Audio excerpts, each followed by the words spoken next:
Now, one of the things I've been a couple of days ago on Twitter, there's a UFO debunker. This guy's an author, a researcher. His name's Jason Colavito. He's one of the names I've talked about before. There's quite a few different notable UFO debunkers out there. People who offer absolutely no evidence to back up their claims, but basically say everybody else is crazy when it comes to UFOs.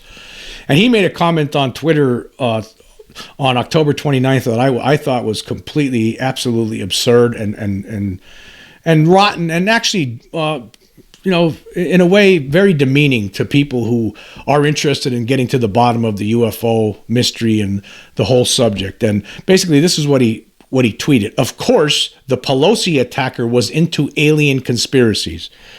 So now I'm sure that some of you are aware that some insane maniac basically broke into the house in the San Francisco home of Nancy Pelosi, who's the Democratic House Majority Leader, and basically attacked her husband, Paul Pelosi, with a hammer and hit him over the head with the hammer, and basically gave him a skull fracture, and he's in the hospital. Luckily, the guy's not dead. It's, these Pelosi and her husband are elderly, and I mean, I can't imagine, even I'm in my 50s. If I got hit in the head with a hammer, you'd be lucky to survive. Anybody would be lucky to survive. But anyway, he survived, and he's, getting treated for a skull fracture. But anyway, this guy that did this is a complete maniac. He's a nut. He's a complete conspiracy theorist maniac. I mean, he believes in just about every conspiracy theory out there, according to reports. And apparently, I guess he believes that there's a conspiracy involving an alien cover-up. I'm not sure what the details are, but basically, what Colavito did here, he's basically lumped everyone who has an interest with the extraterrestrial presence on Earth and UFOs and the government cover-up. He basically lumped everybody in with people like this, with this knucklehead who broke into somebody's house and hit him in the head with a hammer. So to me, right? I've said this before. As far as I'm concerned, there's only one conspiracy, one major conspiracy. There's always only ever been one major conspiracy, and that major conspiracy, as far as I'm concerned, is the conspiracy by the United States government and other governments of the world to keep what they know about extraterrestrials visiting this planet a secret from the public. There's no question about it. Anybody who does the research, and there's been a lot of different researchers throughout the years, knows this.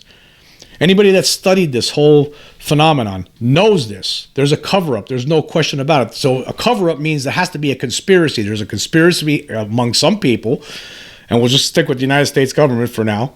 There's a conspiracy within the United States government to keep this from the public.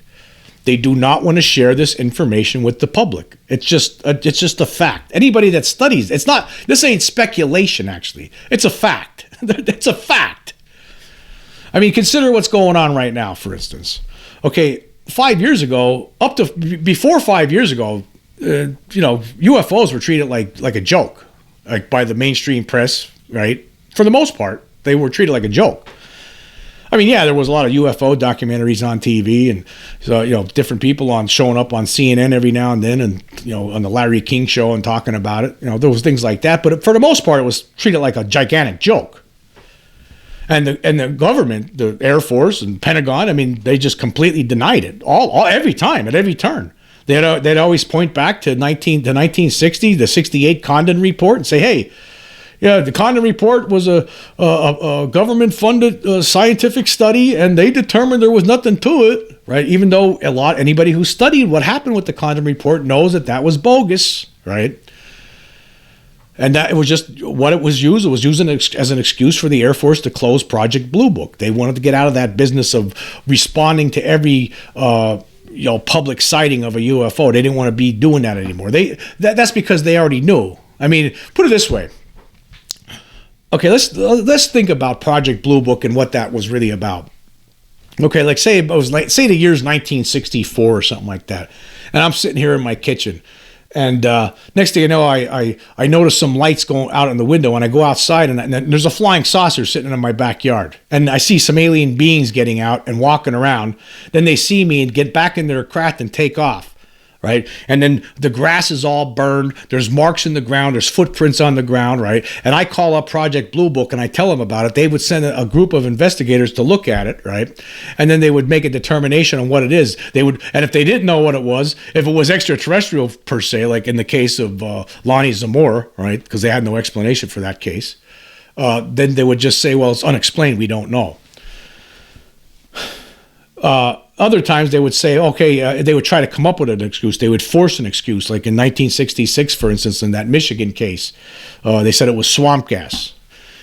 But see, that's basically what that Project Blue Book was. Like people from the public, they would, contact the Air Force and say, yeah, this is what's going on. This UFO showed up. There was a little man walking around, and hey, you better come check this out. Then they have to send their team of investigators. If it was something significant like that, they would send us a team of investigators and look into it, and then they would make a determination. And if they didn't know what it was, they just say unknown. We don't know, right, and go away. Now, you're a military. You're the Pentagon. Okay. Now say, there's objects that people are seeing. They're landing. Actually, there's actually objects that people see, and there's proof of these objects infiltrating the United States of America. Right? You're going to tell me as a military you're not interested in that stuff? I mean, seriously, really think about this now, right? You're going to say that. So basically, they closed Project Blue Book, right, saying there's no reason to look into this stuff anymore. But see, to me, that was almost like an admission in itself, saying, well, there's nothing we can do about it. That's what that was like. It's like we can't do anything about these invaders. I mean, now say China or Russia was to come zooming in over the United States in a couple of their fighter jets all of a sudden. Right. Well, we'd be very interested in that, wouldn't we? Right. Our military would most certainly respond to that. There would be they would talk about it. If there was Chinese or Russians coming flying into the United States and trying to attack us, what do you think is going to happen? Right. There's going to be a response by our military, and not only that, after they respond and whatever happens after that, they're going to meet with the public and tell everybody what just happened. That's their job. Right? That's what they do. Thank God. I mean, hey, this is the best part about having a strong military is that we have these people in place to take care of any kind of invaders. But when it comes to this thing, right, they don't want to talk about this publicly. Why would that be?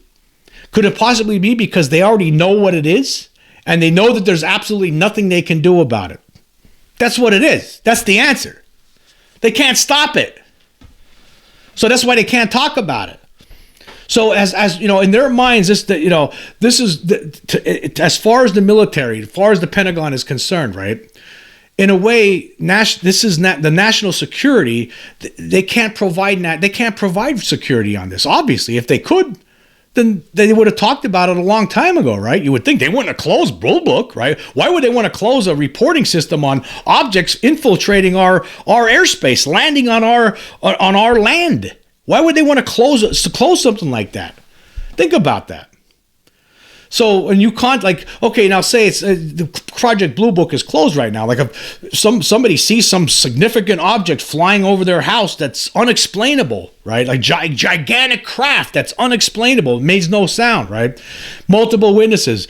They'll call the Air Force up. The Air Force will say, we don't look into UFOs anymore. You should contact your police. That's what happens nowadays. What does that tell you? You're gonna tell. It's basically the Air Force and the Pentagon's telling us that anymore when you see something that's some object that's is beyond anything that you've ever seen before, and you report this and they don't act on it. What does that tell you? What does that say? That means they don't have any. They can't fight against it. They have no answer to it. That's what it is. They're telling you to call the local cops. What are the local cops going to do?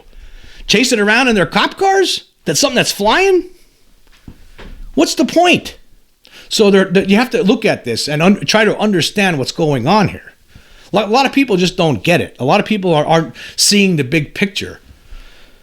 And the big picture is that the United States government, this is out of their control. And that's why they don't want to talk about it. But you know what? That's okay. There's a lot of things that are out of our control. The weather's out of control. Of course we could try to do things that try to act on try to change the direction of the climate, right? We could do things like that, but overall we can't control it. I mean, if there's a hurricane announced coming next week, I mean, all we could do is tell people to evacuate. That's about the best we can do. Same thing should go with visitors from outer space. Okay, you can't control it. That doesn't mean you have to pretend there's nothing there for the benefit of everybody else. I mean, we need to get over this hump, right? We need to start facing reality. And again, this is what I'm talking about. Like I'm trying to get this through, really. How could the Air Force and the Pentagon not be interested in objects flying over our airspace that shouldn't be there? How could they not be interested? The only way they could not be interested is because they already know what it is. They already have a good idea and they already know that there's absolutely nothing they can do. Now, obviously, there are sometimes, as we know, you hear a lot of reports where somebody sees, some object out there hovering somewhere, big object floating around. Obviously, it's most probably extraterrestrial, right? Next thing you know, you'll see a few fighter jets flying toward its way, and then the thing takes off, and they're just left in the dust. That tells you the whole story. That's why they don't want to talk about this. They can't control it. They can't control it.